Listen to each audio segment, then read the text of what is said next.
Acá estamos nuevamente con otro video y en este caso le toca el turno a los criterios de evaluación de cráneo frente y perfil, mento-nasoplaca y cabo.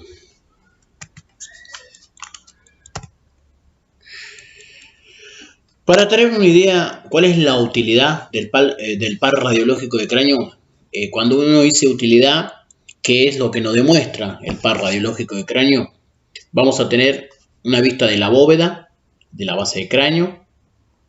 Vamos a poder visualizar derrame en el seno esfenoidal, techo de órbita, piso de órbita, malar, tabique, suturas, maxilar inferior, peñascos, celdillas mastoideas, senos paranasales, la tabla interna y la externa y el diploe, que sería el hueso esponjoso, huellas vasculares. Vamos a poder visualizar la densidad ósea y calcificaciones fisiológicas normales. Para hablar un poquito de lo que es la división del cráneo, vamos a tener que se divide en bóveda y base. Esa sería la división del cráneo. Pero esa división tiene un límite. Entonces sería bóveda, base abajo y bóveda arriba. Pero eso tiene un límite. Y ese límite pasa por distintas estructuras. Comenzando de anterior hacia posterior, vamos a tener glabela. Para recordar lo que era la glabela, era el punto de unión entre ambos arcos supraciliares. Recuerden que 1 centímetro debajo de la glabela tengo el nación, otro punto craniométrico. ¿Qué sería el nación si yo le quiero dar una definición? Es el punto de unión entre los huesos nasales y el frontal. Justito es el nación, 1 centímetro por debajo de la glabela. Después vamos a tener el arco orbitario, el número 2.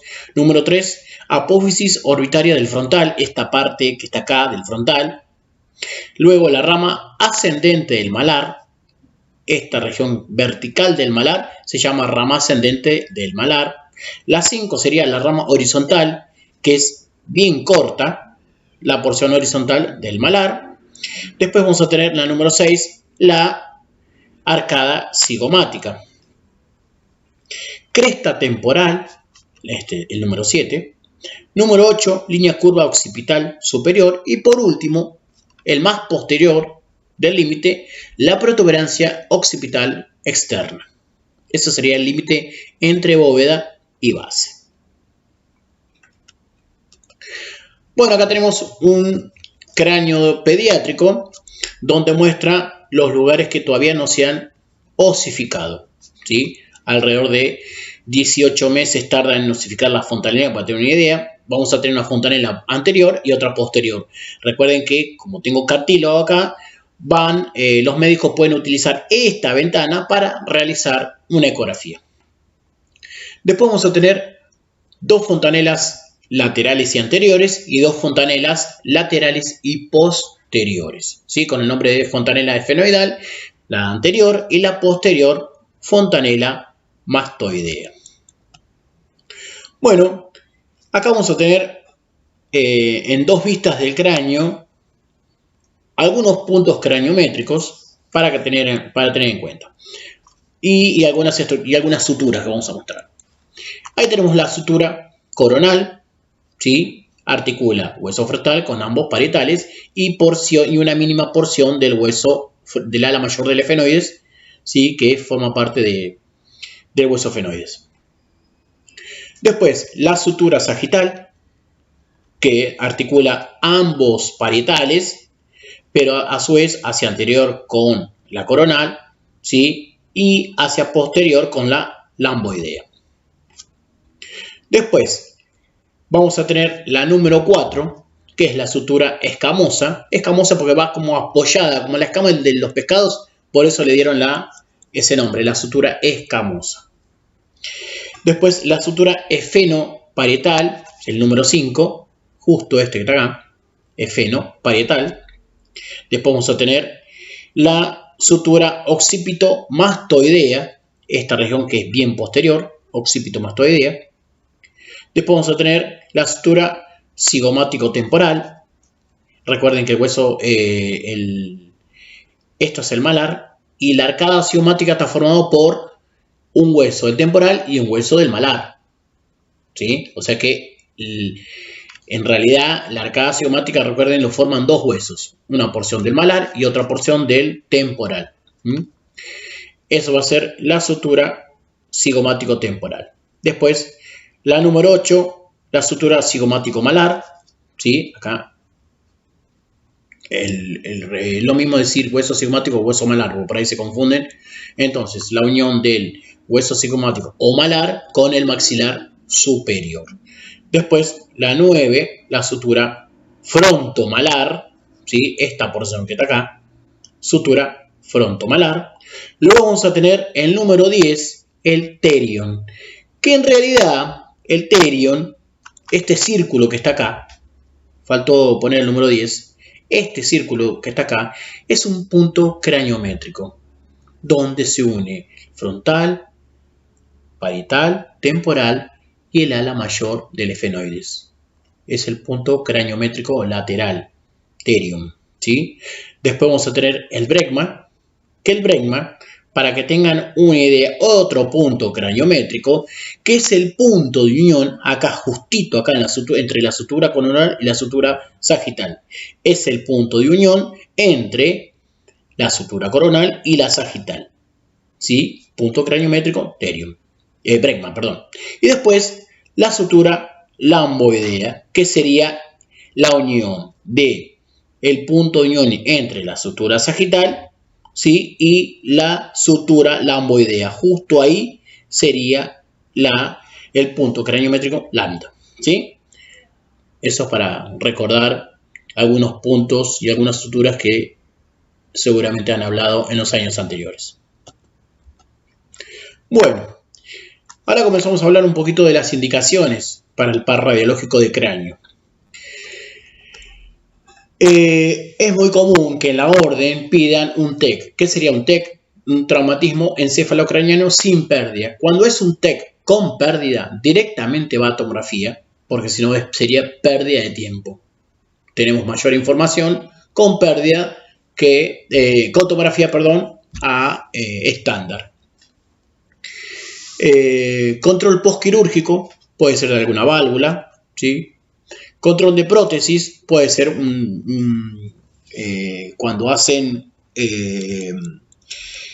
cuando se tapa una arteria o se rompe una arteria, ¿sí?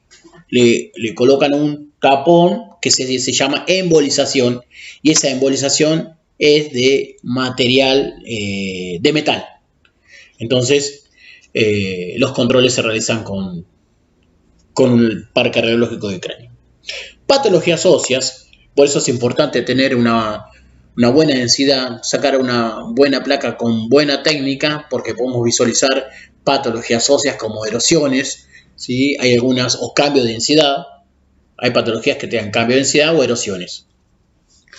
Cuerpos extraños, es muy común también pedir el par radiológico para cuerpos extraños, y por una cuestión de seguridad, cuando el paciente no está seguro de si tiene alguna prótesis o no, y no tiene el certificado de implante, se le realiza una resonancia para ver si tiene algo de metal, alguna prótesis de metal en cráneo.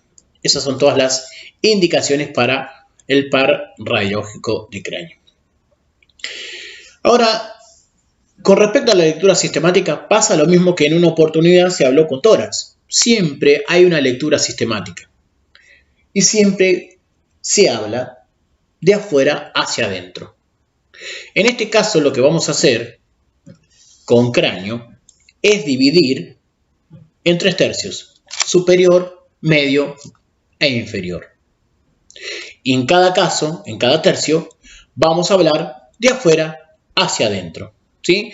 Si yo tuviera que hablar del tercio superior, empiezo a hablar por tabla externa, tabla interna y en el medio diploide. Puedo ver los surcos vasculares. Estas líneas radiolúcidas son la huella que deja la arteria meningia media en el hueso frontal, temporal y parietal, con el nombre de hoja de higuera. Si yo visualizo la hoja de higuera, significa que tiene buena técnica. Así que sería un parámetro para nosotros. Después, en el tercio medio, voy a ver, sigo hablando, ¿no? Voy a hablar parte de la bóveda, voy a ver suturas, voy a ver el techo de la órbita. Eso sería todo tercio superior. Si tuviera que hablar del tercio medio, diría parcial de silla turca, seno fenoidal, maxilar, seno maxilar superpuesto, hueso maxilar y malar todo superpuesto, la porción parcial de la rama ascendente del maxilar inferior. Después voy a haber superpuesto la ATM, el CAE y las celdillas mastoideas. Voy a ver parcial de las vértebras cervicales. En este caso puedo ver esto que sería el arco anterior de C1 y esto el arco posterior de C1 y en el medio el odontoides. En el tercio inferior sería parcial de maxilar superior y el resto de maxilar inferior como el cuerpo, la rama horizontal y parcial de la rama ascendente junto con el goñón y lo que queda de columna cervical. Lo mismo pasa con un frente de cráneo. Yo utilizo la misma modalidad. Divido el cráneo en 3 tercios y en cada tercio voy a tener estructuras. Bueno, acá para entender un poquito lo que es anatomía radiológica, ¿sí? Empezando el número 1, seno frontal, tabique, la lámina horizontal del etmoides, apófisis clinoides anteriores, hendidura esfenoidal. Recuerden que la hendidura esfenoidal es el espacio que deja la unión del ala mayor con el ala menor. Les recuerdo porque en el trabajo práctico pregunta la hendidura esfenoidal. Es el espacio que deja la unión del ala mayor con el ala menor. Después, borde superior del peñasco. Y es importante hablar del peñasco, visualizar el peñasco, porque eso nos indica, de acuerdo a la posición del peñasco, nos indica si el rayo es perpendicular o angulado. Borde superior, bueno, ya dijimos el borde superior del peñasco. Agujero óptico, que el agujero óptico a veces, dependiendo de la ubicación, lo podemos ver, pero para tener una buena visualización del agujero óptico yo tengo que hacer una oblicua de cráneo. ¿Por qué? Porque la órbita es como un cono en forma oblicua y en la punta, en el vértice, voy a tener el agujero óptico. O sea que sí o sí, para verlo necesito girar el cráneo. Después veo el tabique nasal, seno maxilar, cornetes, acá abajo veo los cornetes, la rama de maxilar inferior, ¿sí? Rama maxilar inferior, y el cuerpo, esto sería el cuerpo, y esto sería la rama del maxilar inferior. Eso es todo lo que vamos a ver en un cráneo frente, más las suturas. Es importante que en un cráneo yo tenga la parte periférica bien nítida. ¿Por qué? Porque si yo logro una placa sobreexpuesta, significa con mucho kilovolt o miliamper, voy a lograr que la parte periférica tenga una penumbra, ¿sí? O sea, un ennegrecimiento de la parte periférica. Y no me va a servir para evaluar la tabla externa, la interna, ni el diploide, y menos la parte de las suturas. Bueno, acá tenemos una vista lateral del cráneo. Tenemos el hueso frontal, seno frontal, ¿sí? Una cavidad neumática. Si es neumática vamos a tener aire. Hueso occipital, la sutura lamboidea, acá la tenemos. Recuerden que si tiene buena técnica se va a visualizar. La sutura bregmática. Después vamos a tener peñascos, pero en este caso el peñasco va a estar todo superpuesto. Lo único que yo puedo ver, esta imagen radiopaca, que sería la base del peñasco. Recuerden que el peñasco tiene una forma de pirámide, con base externa y el vértice hacia el centro. Y es tan denso y tan grueso el peñasco que vamos a ver lo único acá, cercano al CAE, la base del peñasco, una imagen radio-opaca.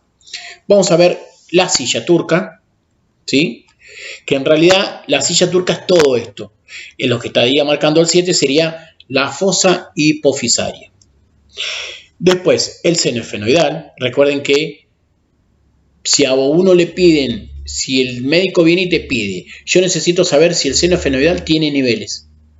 Yo puedo hacer un mentonazo, pero el mentonazo no tengo la vista completa del seno esfenoidal. Lo que yo tengo que hacer es un perfil de cráneo focalizado, no todo el cráneo. Si yo quiero ver solamente el seno esfenoidal, hago una focalizada de cráneo. Es la proyección que me demuestra una vista panorámica del seno esfenoidal. Voy a ver el hueso parietal, techo de órbita. Es importante el techo de órbita, ¿sí? No se olviden que está formado por las alas del efenoides. Y como son tan densos, ¿sí? Vamos a ver una imagen radiopaca, todo superpuesto. Si yo en lugar de ver una línea veo dos líneas, significa que el paciente se rotó. Es otro parámetro que vamos a utilizar para ver si el paciente se rotó o no en un cráneo perfil. Acá no vamos a poder utilizar lo que utilizamos en cráneo frente, la línea inominada, ¿sí? En este caso utilizamos uno de los parámetros, es el techo de la órbita. Después voy a ver la órbita, también todo superpuesto. Seno maxilar, también superpuesto. El axis, ¿sí? O sea, vamos a ver el arco anterior, el arco posterior de la primera cervical y odontoides. Bueno, con respecto a cómo saber si este cráneo frente tiene rayo angulado o perpendicular, lo que tenemos que visualizar primero es el peñasco. ¿Dónde se ubica el peñasco en un cráneo frente? Se ubica dentro de esta ventana radiológica que sería la órbita. Entonces, utilizamos la órbita como ventana radiológica para visualizar el peñasco. Vamos al número 2. Si el peñasco ocupa la mitad de la órbita, el rayo es perpendicular. Si yo angulo el rayo, recuerden que si uno angula el rayo, se despeja estructuras. Entonces, observen acá, esta imagen densa, que yo dije que el peñasco es tan grueso que es radiopaco. El peñasco está en el borde inferior del peñasco, de la órbita.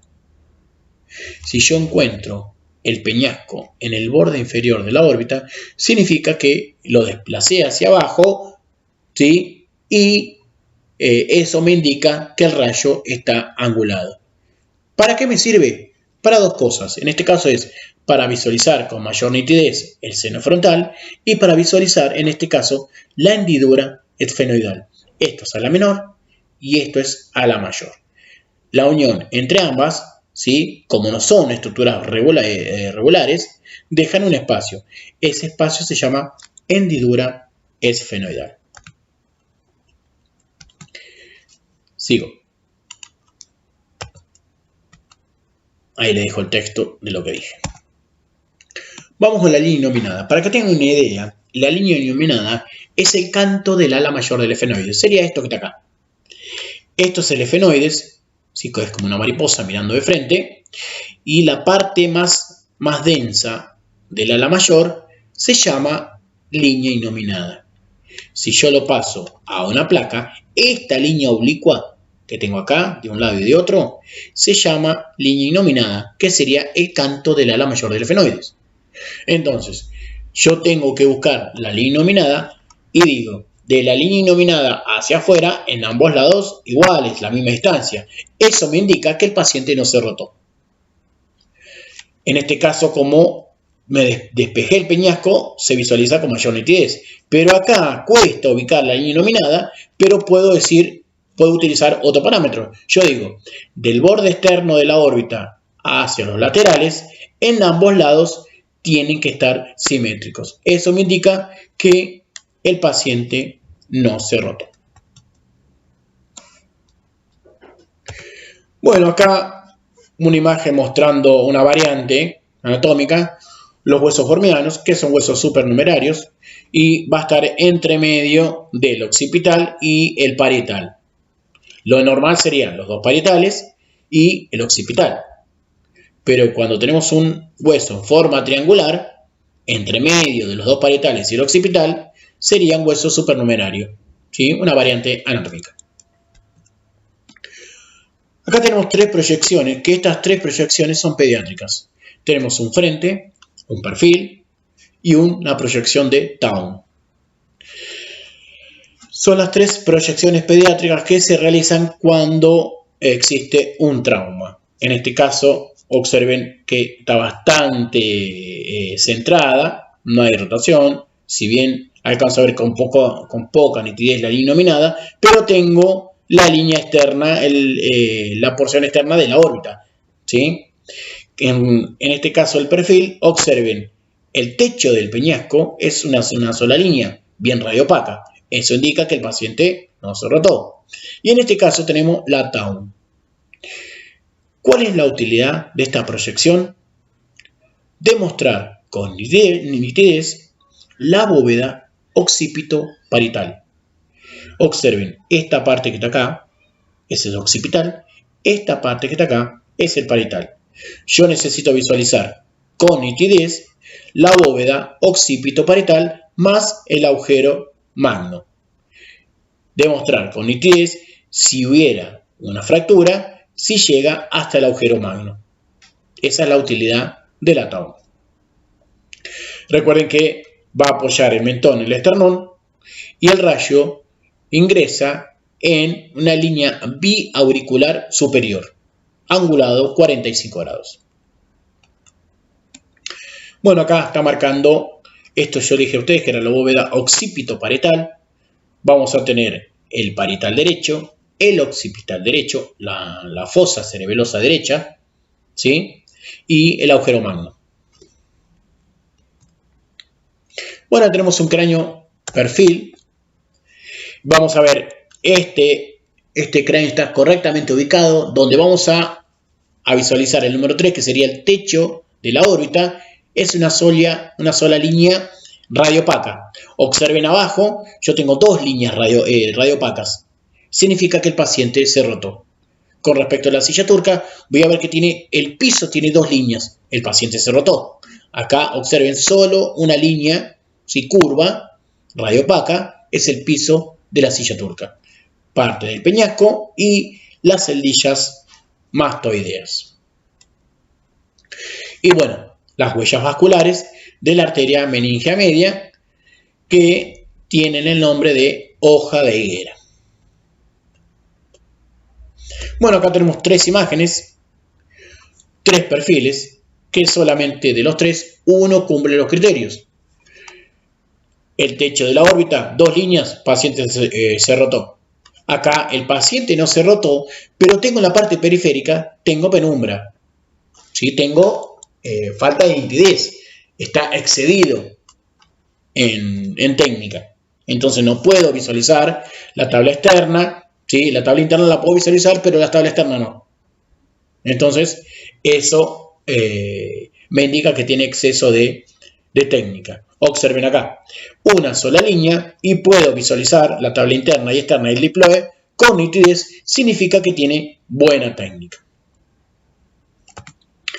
Bueno, ahí tenemos unas diferencias óseas entre un hombre y una mujer con respecto a la órbita, ¿sí? Redonda o rectangular en el caso del hombre. Con respecto a la glabela tiene una prominencia más prominente en el hombre que en la mujer. Con respecto a la apófisis mastoide pasa lo mismo, ¿sí? Es más pronunciada en el hombre que en la mujer. Y la protuberancia occipital externa, ¿sí? Es más prominente en el hombre que en la mujer. Con respecto a la mandíbula, es más recto la rama ascendente, el maxilar, que el de la mujer. Bueno, pasamos con los criterios de evaluación de mentonazo-placa, frontonazo y cabo. Con respecto a la utilidad del mentonazo y frontonazo, es muy sencillo. ¿Cuál es la utilidad? Una sola cosa, neumatización de los senos paranasales. Recuerden que tenemos 4 senos paranasales. Cuando nosotros nos piden una RX de senos paranasales, en realidad está mal pedida. Porque nosotros, si recibimos una orden y no tenemos al médico al lado, le preguntamos, ¿qué seno paranasal querés ver? Entonces él te va a decir el mentonazo, el frontonazo, ¿sí? Te va a decir, quiero tener una vista panorámica del seno efenoidal. Bueno, le haces un perfil focalizado. Quiero visualizar el seno efenoidal. Le haces un mentonazo. Un frontonazo no sirve. Quiero un frontonazo de un paciente de 2 años. Imposible. No tiene sentido. ¿Por qué? Porque recién se hacen evidentes radiológicamente a partir de los 3 o 4 años. Entonces, ¿cuál es la utilidad del mentonazo y frontonazo? Visualizar la neumatización de los senos paranasales. Eso se hace con boca abierta. Ahora, cuando se realiza un mentonazo con boca cerrada, tiene otra finalidad, demostrar un trauma. Así de sencillo. Entonces, ahí tenemos 2 mentonazos, uno boca abierta y el otro boca cerrada. El boca abierta me va a demostrar los 4 senos. Entonces, sería seno frontal, senos etmoidales a los laterales del tabique, senos maxilares y luego, a través de la ventana radiológica de la cavidad bucal, voy a visualizar de manera parcial, no total, el seno esfenoidal. Esta curva que tengo acá abajo es el piso del seno esfenoidal. En un mentonazo con boca cerrada, no puedo visualizar el seno esfenoidal. ¿Cuál es la utilidad? Demostrar un trauma. ¿Qué puedo visualizar? Techo de órbita, piso de órbita, tabique, el hueso malar, ¿sí? Y a veces puedo, si tiene buena técnica, visualizar la arcada cigomática. De todas maneras, para visualizar la arcada cigomática hay otras proyecciones. Bueno, ahí tenemos anatomía radiológica, los senos frontales, ¿sí? El techo de órbita, piso de órbita, ¿sí? Tabique, ¿sí? El senos etmoidales.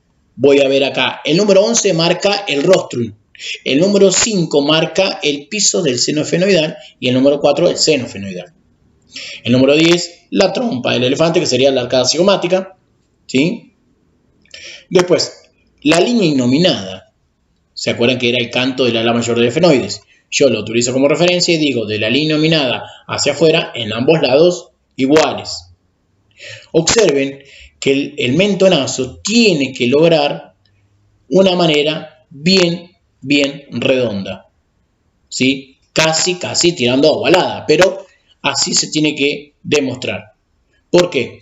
Porque si tiene una buena extensión, recuerden que la extensión, la mínima extensión del mentonazo placa es para despejar los peñascos del vértice del seno maxilar. Esa es la utilidad de la extensión. Si tiene una buena extensión, una correcta extensión, yo voy a lograr que el occipital y el maxilar inferior queden superpuestos. Bien, con respecto a los senos paranasales, recuerden que son cavidades neumáticas ubicadas en la cara anterior del cráneo y la cara. Tienen 4 funciones. Disminuye el peso del cráneo, resonancia de la voz, filtro de aire que respiramos y regula la presión mientras respiramos. Esas son las funciones. Lo que hay que tener en cuenta acá de los senos paranasales es el desarrollo. ¿Por qué? Porque recuerden recién el ejemplo que le di, si a uno le solicitan una placa de frontonazo a un nene de 1 año, 2 años, y el diagnóstico es sinusitis, no tiene sentido. ¿Por qué? Porque radiológicamente no se hacen visibles, entonces no tiene sentido irradiarlo. Entonces, todos los senos tienen distintos momentos de aparición y distintos momentos de neumatización. O sea, cuando ya están desarrollados y formados. Cuando se hacen evidentes radiológicamente. ¿Sí? Entonces, todos los senos tienen distintos momentos de aparición y desarrollo. Pero hagamos hincapié en el seno frontal. Bien. En un mentonazo, si está correctamente ubicado, vamos a ver, como le dije hace un ratito, los elefantes, ¿sí? Perfecto, los elefantes acá, veo la oreja, la cabeza, la trompa del elefante que sería la arcada cigomática y el ojo que está acá. Me faltó hacerle las pestañas, pero acá tengo un elefante no tan alegre como el gráfico, pero es un elefante al fin. Con respecto al pico o al rostrum, para que tenga una idea de lo que es el pico del rostrum, es una estructura ósea que sobresale en la base del cuerpo del efenoides, donde encastra el vómer, ¿sí? Y yo tengo esta estructura acá, radiopaca, sería el pico del efenoides. Y por debajo del pico del efenoides tengo el piso del seno efenoidal. Si tiene una correcta extensión, el pico o rostrum no tiene que sobrepasar el piso del efenoides. Por eso hacemos hincapié en el pico o rostrum. Ahí marcó. Entonces sería la curva esta, sería el piso del efenoides y por delante, por dentro, el rostrum o pico del efenoides. Bueno, ¿qué se visualiza en una placa normal de senos paranasales? ¿Cuál es la utilidad? Aparte de ver las estructuras óseas y aparte de ver con normalidad las cavidades neumáticas, podemos ver si hay engrosamiento en la mucosa. La mucosa radiológicamente no se ve normal. Lo único que yo veo es una imagen radiolúcida que es radiopaca, sería la parte ósea, la cavidad ósea que tengo en el hueso maxilar, ¿sí? Entonces, si la mucosa de los senos no se visualizan. Los bordes óseos, esta imagen radiopaca, se tienen que ver de manera regular, sin nivel hidroaéreo. En un mentonazo o en un frentonazo se buscan niveles hidroaéreos. Ese es el motivo por el cual la proyección se solicita de pie o sentado. Si no, no hay manera de poder ver el nivel. Y si hay una correcta neumatización. Esa sería la radiografía normal de un seno paranasales. Bueno, como verán acá, esto es normal. Y observen acá. En el seno maxilar izquierdo tengo un nivel. Ya, de por sí ya podemos decir que está hecha de pie. Pero en el seno maxilar derecho no tengo un nivel. Lo que sí tengo es un engrosamiento de la mucosa. Esta imagen que está acá sería la parte ósea del seno maxilar. Pero esto que está acá, que no es nivel, es engrosamiento de la mucosa. ¿Sí? Entonces vemos engrosamiento de la mucosa en el seno maxilar derecho y en el seno maxilar izquierdo veo nivel hidroaéreo. Bueno, hay una imagen incorrecta, esto debería de repetirse y esta es la correcta. Es lo que yo les decía, si tiene una extensión adecuada, recuerden que la extensión, ¿para qué sirve? Para despejar esto que está acá, esta imagen radiopaca es el techo del peñasco. Observen, el techo del peñasco está ocupando el vértice del seno maxilar. Si el médico ve esto, dice, bueno, yo veo que la base del seno maxilar está ocupada. ¿Por qué? Porque hay una imagen opaca. Está velado el seno. En realidad, lo que hay acá es un problema técnico. ¿Cómo me doy cuenta? Porque el occipucio, que sería la parte más inferior del occipital, y el maxilar inferior, no están superpuestos. Para que estén superpuestos, yo necesito realizar una extensión correcta.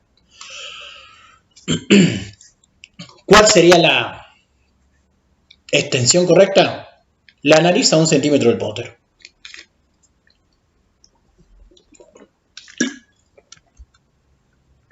Ahí está. Entonces yo demuestro una imagen circular.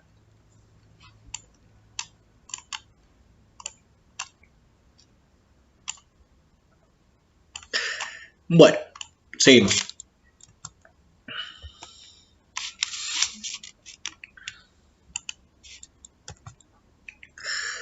Observen acá una imagen anormal. ¿Qué sería lo anormal? Una imagen radiopaca en el seno frontal. ¿Qué sería eso? Observen. El mismo paciente 5 minutos después. ¿Qué pasó acá? El paciente tenía una colita en el pelo y era de material sintético. Entonces, con respecto a radiología digital, hay que tener en cuenta de sacar todo lo que sería material sintético. ¿Por qué? Porque nos dan imágenes prestadas. Por más que el paciente te diga, no tiene nada de metal, es una colita de tela, no interesa, se saca igual. En regla general, en digital se saca todo, más si es sintético. Bueno, ahí tenemos una imagen de un frontonazo. Recuerden que el frontonazo lo único que te demuestra es el seno frontal y los senos etmoidales. Nada más, es la única utilidad. Por eso se hace una focalizada desde el maxilar, el arco alveolar superior y el seno frontal. Nada más, es lo único que se realiza ahí. Para ver eso, por eso la idea es colimar como corresponde. Bien, y para terminar, vamos a hablar de Kabum. ¿Qué sería la proyección? ¿Cuál es la utilidad de la proyección de Kabum? Valora el espacio rinofaringeo.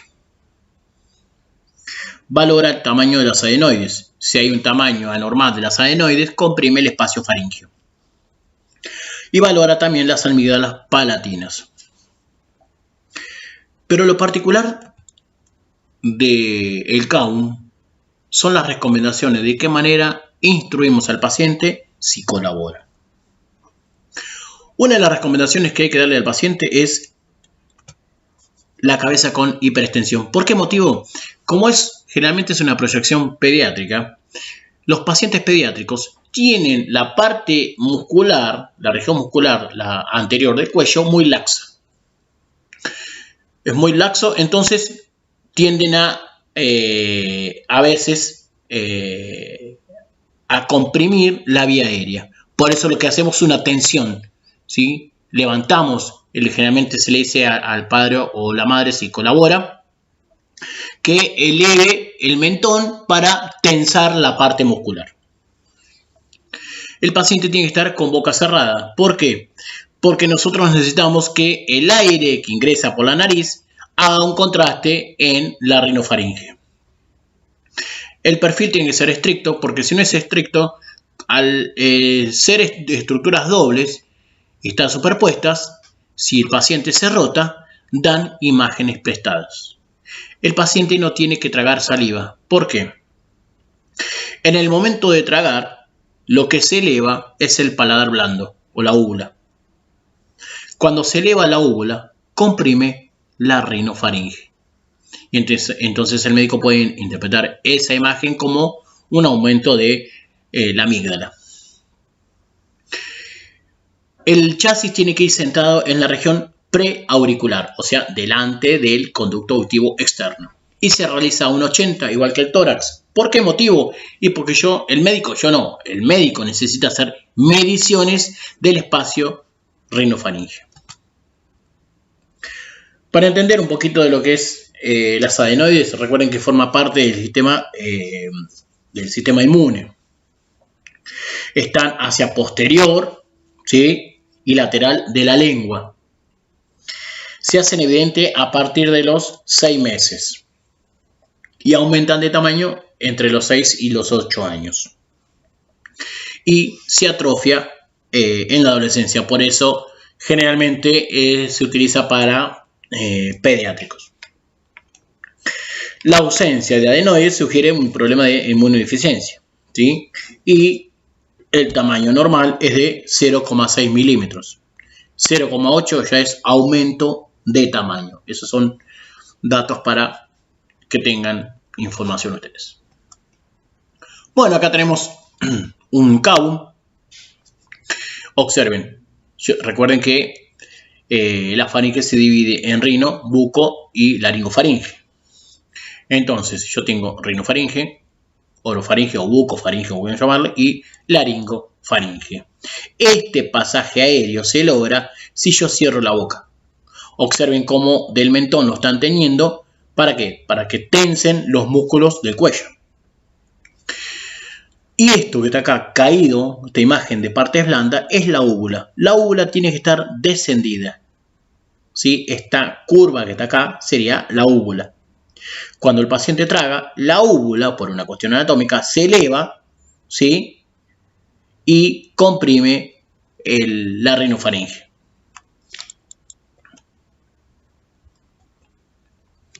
Ahí tenemos lo que yo le dije a ustedes. Esto es normal, la letra A, y la B es la normal. Observen la úvula que está caída y el espacio rinofaringe está normal. Observen acá, la úvula, el paciente en el momento que tragó, se hizo el disparo, ¿sí? O sea que no está bien instruido o justo tragó en el momento de disparo. Cuando traga, en el momento de disparo, se eleva la úvula y comprime lo que están viendo acá, el pasaje aéreo de la rinofaringe. Esto es para repetir.